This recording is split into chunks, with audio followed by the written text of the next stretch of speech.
આગળ વધીએ અમદાવાદમાં કોંગ્રેસના જીતેલા ઉમેદવાર વિવાદમાં સપડાયા છે। જી હા, કલ્પના નવલેકરે બોગસ એલસીનું ફોર્મ ભરવામાં ઉપયોગ કર્યો હોવાનું સામે આવ્યું છે। ઉમેદવારી ફોર્મમાં ખોટી માહિતી આપી હોવાનો મોટો ખુલાસો।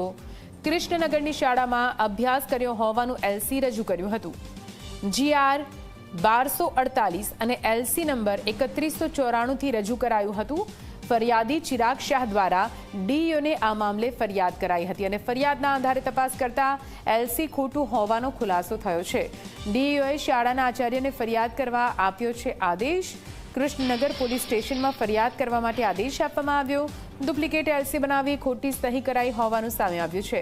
કુબેરનગરથી કોંગ્રેસ ઉમેદવાર કલ્પના નવલેકરનો વિજય થયો હતો। કલ્પના નવલેકર સામે કૃષ્ણનગર પોલીસ મથકે ગુનો નોંધાયો છે। કૃષ્ણનગર વિદ્યાવિહાર હાઈસ્કૂલના મેનેજિંગ ટ્રસ્ટી બન્યા છે ફરિયાદી। અશોક પટેલે કલ્પના નવલેકર સામે નોંધાવી છે પોલીસ ફરિયાદ।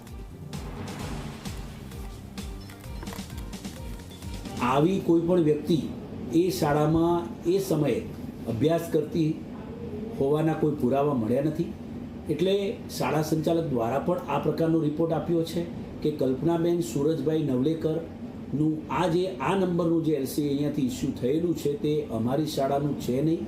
કોઈએ અમારી શાળાનું ડુપ્લિકેટ એલસી બનાવેલું હોય અને બોગસ સહીઓ કરેલી હોય તેવું માલુમ પડેલું છે એવું ઇન્સ્પેક્ટરના રિપોર્ટમાં પણ મળેલું છે।